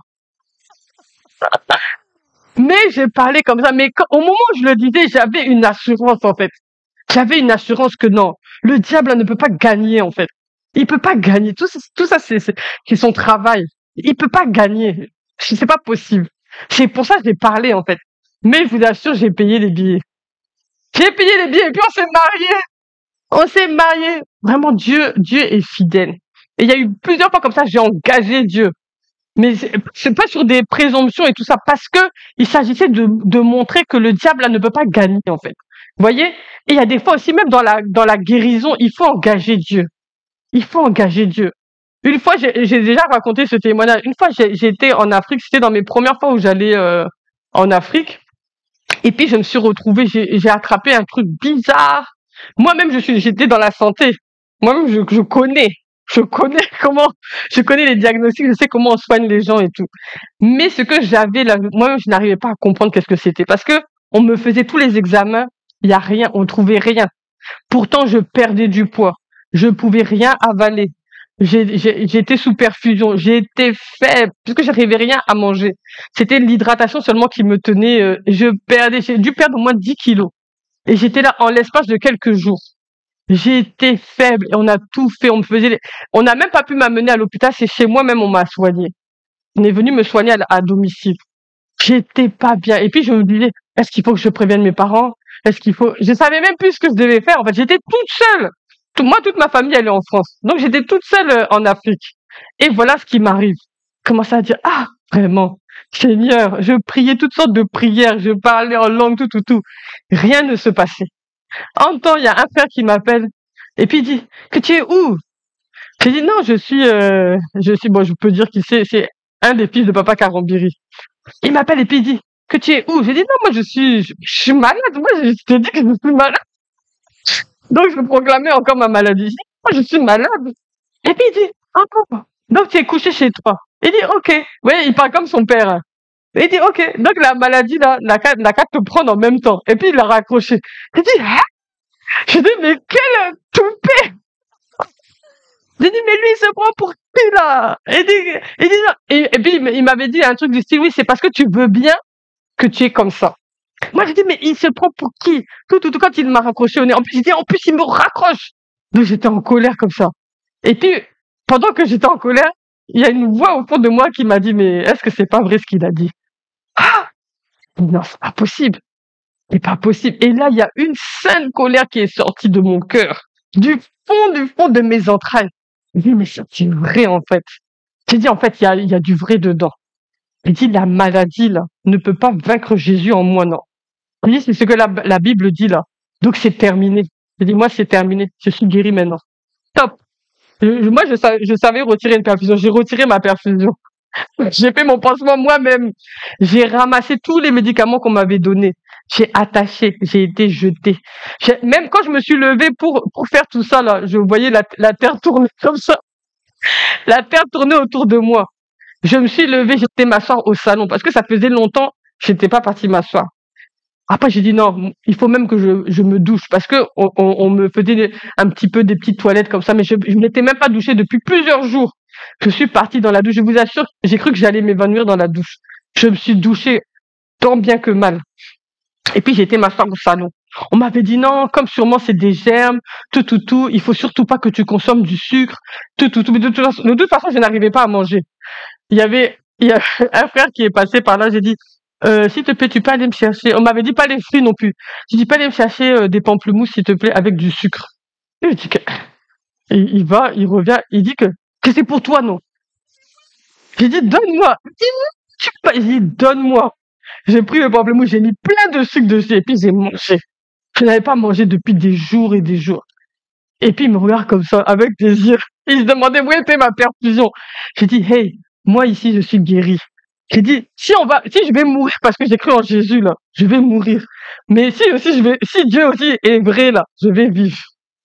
Et c'était fini comme ça. Je vous assure, je n'ai rien fait d'autre. En même temps, comme ça, j'ai été guéri. Sans autre médicament. Vous voyez? Parce que il y a quelque chose qui m'a, j'ai eu cette audace de dire que non, que c'est pas pour moi, en fait. Vous voyez? Et je dis pas qu'il faut faire ça à chaque fois. C'est vraiment, voilà. J'ai reçu ce réma, en fait, que non, mais c'est vrai. Si tu restes ça, c'est parce que tu veux. Et je me suis levée, je suis sortie de cette maladie. Vous voyez? C'est pour dire que, en tant que conquérant vainqueur, on doit aussi savoir chasser la peur, chasser l'esprit de peur et tous ses accompagnants et dans l'audace aussi engager Dieu. Amen. Conduit par le Saint-Esprit, mais engager Dieu. Je vais terminer rapidement. Je peux mettre la diapo suivante. Il faut aussi savoir dans tout ça que, en tant que conquérant vainqueur, notre Dieu n'est jamais pressé. Dans Daniel 2, verset 21, la Bible dit qu'il est le Dieu des temps et des circonstances. Notre Dieu maîtrise les temps et les circonstances. Ça, on doit dire Alléluia. Notre Dieu maîtrise les temps et les circonstances. Donc lui, comme on a chanté tout à l'heure, il n'a jamais été surpris par un événement. Il n'a jamais été surpris par un événement. Il maîtrise les temps et les circonstances. Donc, il y a des fois aussi, on n'est pas conquérant vainqueur. Enfin, on est conquérant vainqueur, mais on va pas aussi dans nos conquêtes parce que on se dit non, avant que je fasse ça, il faut que d'abord j'ai ça, il faut que j'ai ci, il faut que j'ai ça, il faut que le cadre soit posé, il faut que, vous voyez, on se met des barrières en fait. On se met des barrières, on dit non, pour que je réussisse à faire, par exemple, voilà, Dieu m'a mis un projet, je dois faire un business, mais pour le faire, quand même, il faut que j'ai telle assurance, telle certitude, il faut que ceci, on va jamais bouger, en fait. Vous voyez? On va jamais bouger. On va jamais bouger. Mais Dieu aussi, Dieu, il connaît nos vies. Dieu, quand je dis que Dieu n'est pas pressé, ça veut dire que Dieu, il va pas nous dire, tu vois, demain là, tu vas ouvrir un orphelinat. Dieu va pas te dire comme ça. Dieu va pas t'envoyer tout de suite loin, loin, loin. Dieu il va jamais te dire même souvent la fin d'une chose avant son commencement. Il va t'amener pas à pas parce que Dieu n'est pas pressé. Dieu va pas te dire ouvre un orphelinat. Non, il va te dire tu vois, est-ce que tu as un cœur pour les enfants? Il va d'abord te donner un fardeau pour les enfants qui sont abandonnés. Il y a des enfants qui n'ont pas de parents. Il y a des enfants, ils sont nés, les parents sont morts ou les parents les ont abandonnés. Et ces enfants-là, imagine un bébé. Comment un bébé il a besoin d'affection? Comment un bébé il a besoin d'amour? Voilà des bébés, ils n'ont personne. Il n'y a personne qui peut les porter. Il n'y a personne qui peut les cajoler. Ils sont dans des orphelinats, ils sont comme ça 20, 30, avec 2 personnes qui s'occupent d'eux. Vous pensez que les 2 là peuvent porter tous les bébés toute la journée? Allez voir un orphelinat. Moi, j'ai été, je vous assure que ça va vous prendre les tripes. Moi, quand j'ai été là-bas, j'avais envie d'adopter tous les enfants. J'avais envie de ressortir avec 10 enfants. Tellement ça prend les tripes. Parce que vous voyez ces petits bébés-là, ils n'ont pas de parents. Il y a des gens qui sont là pour leur donner à manger, pour changer leur couche. Ils n'ont pas de parents. Voyez? Et ces enfants-là, Dieu les voit. Et Dieu a un cœur contrit pour ces enfants-là. Donc, c'est d'abord Dieu va vous donner ce fardeau. Après, il va dire, mais toi, à ton niveau, qu'est-ce que tu peux faire? Peut-être Dieu va te dire, non, toi, peut-être adopte un enfant, je sais pas. Ou peut-être Dieu va te dire, non, toi, peut-être envoie de l'argent dans cet orphelinat. Je sais pas. Mais Dieu va te parler d'abord de faire un premier pas de foi. Et après, Dieu va te dire un deuxième pas de foi. Un troisième pas de foi. Et puis, un jour, Dieu va te dire, tu vois tes économies, là, ouvre un orphelinat. Mais en tant qu'il y a déjà un réseau, tu connais le système parce que tu as été, tu voyais. C'est pour ça que je dis Dieu n'est pas pressé. Dieu, il sait dans quelle conquête il veut nous emmener. Il sait là où on doit manifester sa gloire. Mais il n'est pas pressé. Il va pas te demander la lune, or que tu n'as pas encore fait un pas, même pour sortir de chez toi. Il va pas te demander d'aller sur la lune. Voyez, Dieu n'est pas pressé. Donc n'ayez pas peur. Vous êtes des conquérants vainqueurs, mais Dieu, il va pas vous demander de faire des pas de géant. Déjà, faites pas à pas. Ce que Dieu vous met à cœur, pas à pas, faites-le, un peu, et vous allez rentrer dans la volonté parfaite de Dieu pour vous. Vous allez être des conquérants vainqueurs, vous allez prendre des territoires et puis glorifier Dieu au travers de ces territoires. Amen. Et chacun de nous, on a des territoires dans lesquels Dieu nous appelle. On n'a pas tous les mêmes appels. On n'a pas tous les mêmes appels, mais chacun doit connaître son appel et aller conquérir le territoire que Dieu l'appelle à conquérir. Le territoire qu'il a envie de conquérir, mais le territoire que Dieu l'appelle à conquérir. Et on en a chacun, quelquefois plusieurs. Quelquefois, il y a plusieurs domaines où Dieu t'attend. Et c'est dedans que tu dois manifester ton conquérant vainqueur. Amen. Donc Dieu n'est pas pressé. Mais aussi, moi je dis Dieu n'est pas pressé, mais on n'a qu'une vie. Donc il faut pas aussi attendre jusqu'à... Voilà. Le premier pas de foi, fais-le. Et Dieu te montrera le deuxième, le troisième. Quand moi j'ai dû quitter la France pour aller en Afrique, c'était un pas de foi. Dieu m'a dit, la suite de ton chemin, là, c'est au Burkina. J'ai dit, ah! Moi je venais de m'engager bien j'étais bien engagé dans mon église. J'avais acheté mon appartement où j'étais célibataire, j'étais en CDI, tout était réglé pour moi, en fait. Et c'est à ce moment-là, dans ce confort, Dieu me dit, direction l'Afrique. Ah! Je dis, non, Seigneur, là, vraiment, tu viens tout chambouler ma vie maintenant. Effectivement, il a tout chamboulé ma vie. Mais il fallait que j'accepte de faire ce pas de foi. Parce que la suite, vous la connaissez, la suite. Et quand j'ai fait ce pas de foi, je suis arrivé en Afrique. Quand je suis arrivé en Afrique, Dieu premièrement, la parole qu'il m'a dit, il m'a dit, ici, le Burkina Faso, c'est ton Canaan. Je dis, Canaan, pourquoi? Il m'a dit, oui, que c'est la terre d'entrée dans ta terre promise. Il m'a dit que c'est le pays d'entrée de ta terre promise. Moi, je ne comprenais pas tout ce que ça voulait dire à ce moment-là. Mais je savais que j'étais au bon endroit, là où Dieu me voulait. Il m'a dit, ici, c'est ton Canaan. Donc, voilà, tu es au bon endroit. Mais pourquoi Dieu m'a dit ça? Parce qu'après, là, les épreuves qui m'attendaient, là, si Dieu m'avait pas parlé, là, je remontais dans l'avion, je rentrais chez moi. J'ai eu toutes sortes de combats. Quand vous êtes dans la volonté de Dieu, en train de conquérir vos territoires, mais l'adversité ne va pas manquer, hein. L'adversité ne va pas manquer. Il y a des gens, ils pensent quand tout va bien, tu es dans la volonté de Dieu. Quand tout va mal, c'est le diable. Non, c'est pas comme ça, hein. Tu peux être dans la volonté de Dieu, en train de faire ce que Dieu veut, mais tu es dans l'adversité. Vous avez vu Paul, on l'a fouetté, on a tout fait. Il est en train de faire la volonté de Dieu. Moi, je suis arrivé au Burkina, mais tout ce que j'ai pas vécu. Je me suis retrouvé. En fait, bon, je vais essayer de dire rapidement parce que j'ai dépassé le temps. En fait, je m'étais entendu avec des personnes pour arriver au Burkina, être logé. Et en contrepartie, je devais travailler un petit peu. Et donc, eux, ils me louaient un logement moins cher. Et donc, moi, imaginez, je suis partie, j'avais laissé mon CDI et j'allais faire une formation de chirurgie pour pouvoir travailler dans la chirurgie, avec les peuples locaux, en fait. Et cette formation durait 2 ans. Cette formation, j'ai pu payer un coup la formation. Donc, tout ce que j'avais à faire, c'était de vivre, pouvoir payer mon loyer, mon logement, mon déplacement, c'est tout. Donc, moi, j'avais calculé tout cet argent-là avant de partir. Et j'ai déjà témoigné comment Dieu a fait que jusqu'à le dernier jour, j'ai reçu toute la somme. Maintenant, j'arrive, voilà le logement qu'on m'avait promis. Les personnes disent, ah bon, que eux, finalement, il y a un problème. Ils m'ont sorti toute une histoire sur le logement pour me dire que je n'ai qu'à quitter le logement. Moi, j'ai dit, attendez, si vous savez, moi, je n'ai personne au Burkina. Moi, je n'ai même pas un parent au Burkina. Je suis venue vraiment par appel du Seigneur. Sinon, je n'ai pas de la famille ici. Je connais quelques personnes, c'est tout. Elle dit, vous pouvez pas me mettre hors de ce logement. Je savais même pas comment on fait, même pour trouver un logement au Burkina, en fait. Parce qu'il n'y a pas des agences immobilières partout. On va pas sur Internet, on regarde sur le Bon Coin. Il n'y a rien. Je savais même pas comment on faisait. Moi, j'ai dit à la personne, pardon, moi, je sais pas où aller. Tout ça. La personne a dit que niette de libérer sa maison. Je me suis retrouvée à la rue. Je savais pas où partir.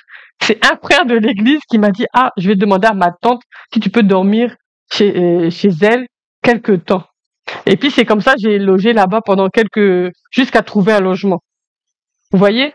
Donc déjà rien que ça là, ça me dégoûtait en fait. Puis j'ai dit comment on peut faire ça à quelqu'un. Tout changer et puis la personne se retrouve à la porte. Et ce sont des chrétiens. C'était mes frères et sœurs, vous voyez? Donc ça m'avait tellement fait mal. Parce que vous imaginez, vous allez dans un autre pays, vous connaissez rien dans le pays. Vous savez que c'est Dieu seulement qui vous a dit d'aller là-bas. Et il vous arrive toutes sortes de choses. Il me fallait un déplacement. J'ai demandé à un frère du TBI, ah, est-ce que tu peux m'aider? Je dois m'acheter une petite moto. Je n'avais jamais fait de moto de ma vie, même pas de la bicyclette, de la motocyclette, rien. Donc j'ai dit, ah, faut m'aider s'il te plaît. Il faut que j'apprenne à faire de la moto. J'ai pas le choix. Je peux pas m'acheter une voiture si j'ai pas la moto. Il me dit non, viens, t'inquiète. Il m'a accompagné. Il m'a dit, je lui ai dit, je dis quoi? Il dit non, prends seulement ce qui est joli, ce que tu aimes. Il dit, tu es sûr? Parce que moi, j'ai dit, eh oui, c'est bon, t'inquiète, je connais. Ah, je connais. Ah, je connais. Moi, j'ai pris la moto que je trouvais la plus belle. Déjà, c'était un nouveau modèle. Hyper puissant. Surpuissant. Qui venait de sortir. Moi, je savais pas. Le premier jour que j'ai pris la moto, quand j'ai fait ça comme ça, là, j'ai dit, c'est quelle moto ça? Et puis il me dit non, t'inquiète, c'est parce qu'il faut d'abord la rôder, tout, t'inquiète pas, après ça va aller. Il m'a mélangé. Et il est parti soi-disant rôder la moto et puis il m'a donné la moto et il est disparu. Il m'a laissé que la moto. Moi, j'ai dû apprendre, mais je vous assure. Et puis, quand j'ai vu qu'elle était tellement puissante, je voulais pas la conduire. Donc maintenant, j'étais là en train de demander aux gens, tu peux me remorquer? Je te prête ma moto, toi tu m'amènes. Ah, tu me ramènes encore. Donc c'est comme ça que j'ai fait pendant plusieurs jours. Maintenant, pour aller à l'église, là, je trouvais plus quelqu'un maintenant pour m'amener. Un jour, j'étais avec ma voisine, j'ai dit, écoute, aujourd'hui, là, on va partir à l'église. Tu vas conduire la moto, là. Il dit non, c'est fini, on n'a qu'à aller. Parce que on peut pas rater le culte comme ça. Moi, c'est pour le Seigneur. Je peux pas rater le culte à cause de la peur de conduire. Je dis, on va aller. Ah, j'ai pris la moto roulée. Quand j'étais à un feu, en fait, il y avait des petites manipulations à faire avec des starters ou quoi. J'étais à un feu, j'ai oublié de faire le truc. Quand j'ai fait vroom, la moto, elle a sauté comme ça, tombé, elle est venue sur nous, en fait. On a crié. La moto est tombée comme ça à côté de moi. C'est-à-dire, si elle tombait sur moi, lourde comme elle était, là, c'était pas bon. La moto est tombée comme ça à côté de moi. Les gens ont crié, hein, ils sont tous venus nous entourer et tout. Après, quand ils ont vu que on n'a rien, là, ils ont commencé à m'insulter. Que non, que voilà, toi, là, tu es bête. T'as une moto neuve comme ça. Tu es en train... C'était pas facile. C'était pas facile. C'est pour vous dire, vous voyez, l'adversité. Et c'est des petites choses que je vous dis, mais il y en a eu tellement. Et le diable me disait tous les jours, rentre chez toi, retourne en France. Tu étais bien là-bas. Pourquoi tu es venu ici? Retourne en France. Et le Saint-Esprit qui me disait, tu es au bon endroit. Donc j'étais là, c'était la bataille maintenant. Vous voyez? Mais c'est parce que Dieu, il savait aussi toute la suite. Il fallait pas que je parte. Vous voyez? Et si je partais là, je n'étais pas ici aujourd'hui. Vous voyez? Donc, pour vous dire que Dieu n'est pas pressé et Dieu, il va nous amener, en tout cas, à faire les bons choix au bon moment, pas à pas. En tant que conquérant vainqueur, nous allons rentrer dans ce que Dieu a prévu pour nous. Amen. Et je vais vous montrer la dernière diapositive. Voilà, il faut changer quelque chose dans tes manières de faire. Voyez? Si tu veux être un conquérant vainqueur, ah d'accord, si tu veux être un conquérant vainqueur, tu dois changer quelque chose dans tes manières de faire ou dans tes habitudes. Ça veut dire si tu constates qu'aujourd'hui, il n'y a rien qui va dans ta vie, tu vois que tes réalités ne sont pas ça. Il y a des réalités qui sont désastreuses. Les résultats que tu as sont en deçà de ce que tu t'attendais dans le Seigneur. Il y a quelque chose que tu dois changer forcément. Parce que si tu fais les mêmes choses, tu auras les mêmes résultats. Et il n'y a rien qui va changer et tu vas accuser le Seigneur. Si tu veux que quelque chose change dans ta vie, tu dois aussi changer quelque chose dans ce que tu fais, en fait. C'est-à-dire qu'il y a quelque chose que tu fais qui t'empêche de rentrer dans ce que Dieu a prévu pour toi. Voyez? Est-ce que vous me suivez? Donc, il faut analyser ça devant le Seigneur avec le Saint-Esprit. Demander au Seigneur, qu'est-ce que je fais qui m'empêche de rentrer dans les conquêtes que tu as prévues pour moi? Je dois casser le rythme, en fait. Je dois casser quelque chose dans mes habitudes. Et quand c'est comme ça, Dieu a prévu l'église. L'église aussi va vous permettre, l'église, souvent, on voit des perches. Vous voyez, dans la vie de prière, vous voyez comment l'église nous aide dans la vie de prière. Tous les programmes de prière qu'on fait, c'est des perches que Dieu vous tend. C'est des perches que Dieu vous tend. Si vous saisissez la perche là, dans votre vie de prière, vous allez devenir fort. C'est vrai ou c'est pas vrai? Moi, je connais personne qui a rejoint l'église et qui, dans sa vie de prière, n'a pas décollé. Ou bien, à moins que, bon, il y a des gens aussi qui ont rejoint, mais qui ne participent pas aussi au programme. Mais si tu viens, tu rejoins l'assemblée, tu participes au programme de l'église, dans ta vie de prière, tu ne peux pas ne pas percer, en fait. Tu peux pas ne pas percer. Parce que l'église va être un soutien pour toi. La manière dont on prie les matins, dont on peut faire des chaînes de prière, tout ça, c'est un soutien. C'est-à-dire que tu vas commencer à percer aussi dans ce domaine. Et au travers de l'intercession, quand tu vas percer dans l'intercession, tu vas voir que pour toi-même, tes conquêtes, Dieu va pouvoir commencer à te parler. Dieu va te montrer comment tu dois prier. Et tu vas voir les choses s'accomplir. Amen. Donc, pendant que toi, tu es en train de servir, parce que les programmes de l'église, souvent, c'est pour prier les choses de l'église, pour prier les choses du royaume. Mais qu'est-ce que Dieu dit? Pendant que tu es en train de t'occuper de son royaume, là, lui, il va s'occuper de tes affaires. Pendant que toi, tu es en train, au lieu que tu passes tout ton temps à réfléchir, est-ce que moi je vais faire ci? Est-ce que moi mon travail? Est-ce que moi ma famille? Au lieu de mettre toutes tes pensées, te focaliser sur tes soucis, tes problèmes, occupe-toi des intérêts du royaume. Occupe-toi des intérêts du royaume des cieux. Que ta vie puisse servir à faire avancer le royaume. Pendant ce temps, je vous assure, et je suis la preuve vivante de ce que je dis, Dieu va s'occuper de vos affaires. Pendant que vous allez vous occuper de lui, ses affaires, Dieu va gérer très bien vos affaires. Au-delà de ce que vous auriez pu faire avec votre énergie, avec votre pensée. Amen. Amen. Et donc, la dernière diapo, du coup, Matthieu 6,33, vous connaissez, hein, c'est « Cherchez d'abord le royaume des cieux et toutes choses vous seront données ensuite ». Donc, une fois que tu as fait tout ça, même si c'est désastreux, comment, tu reprends des forces et puis tu retournes au combat. Amen, ça c'est la conclusion. Reprends des forces. Si tu as l'impression que tu es un conquérant vainqueur défait là, reprends des forces maintenant, revêt-toi du Saint-Esprit, du revêtement du Saint-Esprit, plonge-toi dans la parole, garde ton cœur, parle avec autorité, chasse la peur, élève-toi dans les lieux célestes, assis en Christ. Et puis, et la notion aussi que Dieu n'est pas pressé, que Dieu va t'amener pas à pas. Et aussi, crois que s'il y a quelque chose à changer, tu vas le changer. Amen. Et à ce moment-là, une fois que tu t'es relevé, tu reprends comme dans la Bible dit dans Josué 1,7, fortifie-toi seulement et aie bon courage. Et tu verras tout ce que Dieu va faire. Il va te donner la réussite dans tout ce que tu entreprendras. Amen. Amen. On va se tenir debout. Nous allons élever la voix, remercier le Seigneur vraiment.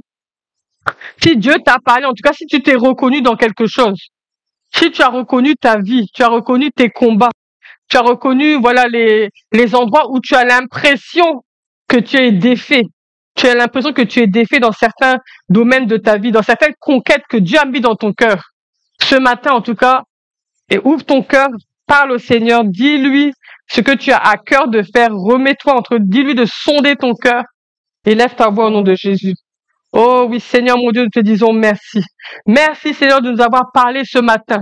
Oui, tu veux nous encourager, Seigneur. Oui, nous sommes des conquérants vainqueurs, Seigneur, et nous voulons vivre vraiment cette réalité. Nous voulons vivre notre nature. Nous voulons rentrer dans les conquêtes que tu as préparées pour nous.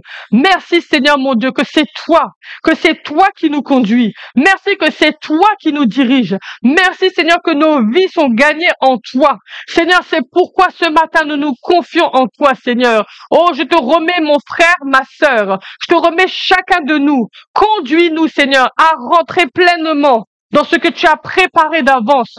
Oui, toutes les conquêtes que nous devons mener. Seigneur, donne-nous, Seigneur, de rentrer dans ces conquêtes, de rentrer dans la foi, de rentrer avec courage, de rentrer dans l'audace. Oh Seigneur, oui, donne-nous cette grâce-là ce matin.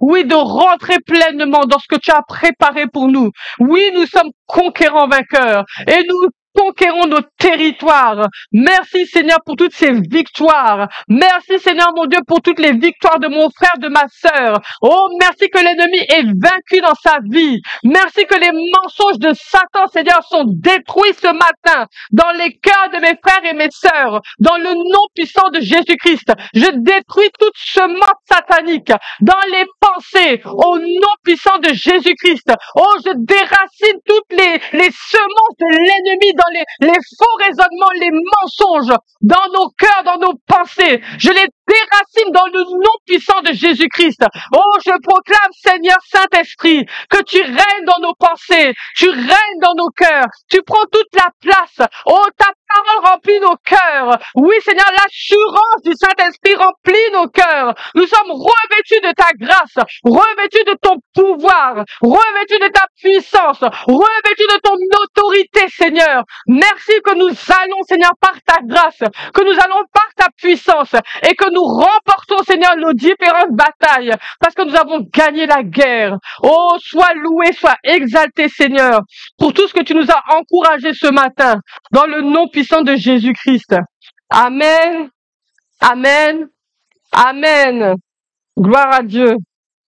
Amen. Voilà, notre culte est terminé. Je remercie les internautes.